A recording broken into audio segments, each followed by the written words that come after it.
Hong Kongers thinking of setting up a UK company? Well, if so, you need to listen to Natalie as she talks about the legal implications. Check out this video.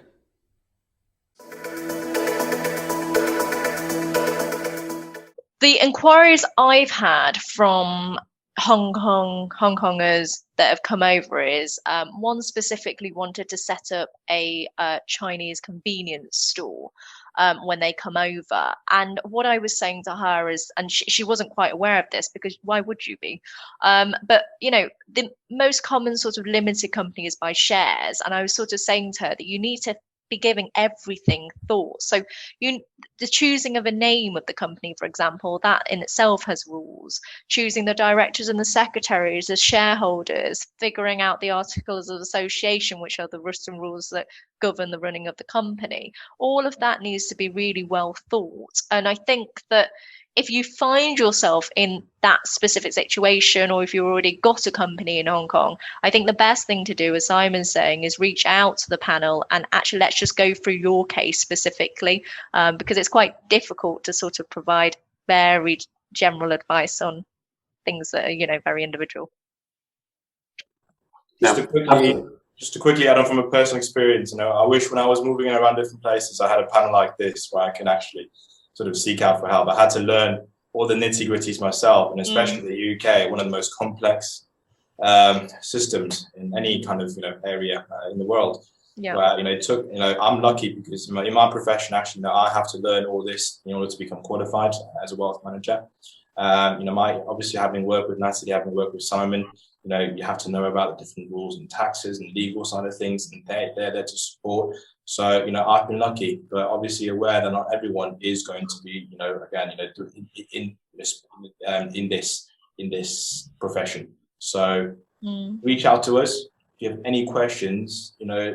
I've made mistakes in the past. I have, overpaid for tax. I have underpaid for tax. I have paid penalties in different countries.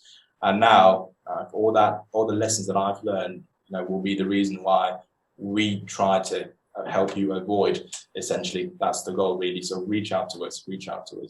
I think you can see from that as well that there is, if you do have a business or you want to set up a business or a company, how important it is to make sure that you've got the right team in place, because there is a legal element to it. There's a financial element to it. You need to make sure that you've got the right people around you giving you the correct advice. So it's not just go to a lawyer or go to a financial advisor. It's actually a team. Yeah. One thing I would say to the panel members, as much as anything else, I'm moving to the US, hopefully, or certainly a different country. And one of the things that, and Genji will testify to this, is if you reach out to the so-called top four and you ask for international tax advice, their tax advice will be, I'm based in the UK as a tax advisor. You're coming over from whatever country, so I will give you expat tax advice for UK. That's it. That's what they call international tax advice. And that really is, for me, shockingly poor, because I had that when I was going into speak to different CPAs in America.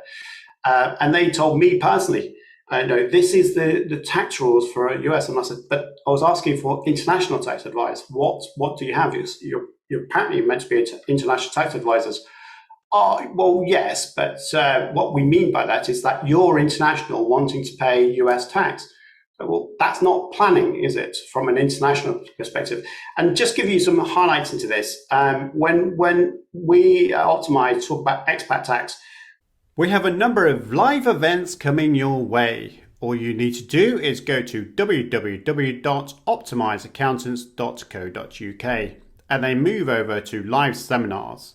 We have 4 main events going on right now. The first one is HK2UK to help people move from Hong Kong to the UK and get the right tax and legal financial support. We also have the Property Expert Panel, whereby you can ask your property investment questions to mortgage brokers, mentors, solicitors, NRLA, LMPG, and of course, as for tax advice. We also got another event for the tax Q&A, whereby you can ask your business and property tax questions. And if you've got a UK tax return to be submitted in the near future, why not ask your question about that as well? All you need to do is click on the event that you wish to register for, which is the tax Q&A, as for example, and then straight away you could just press the sign up button and then go through the registration process and complete the appointment. You will get a SMS reminder and email reminder too.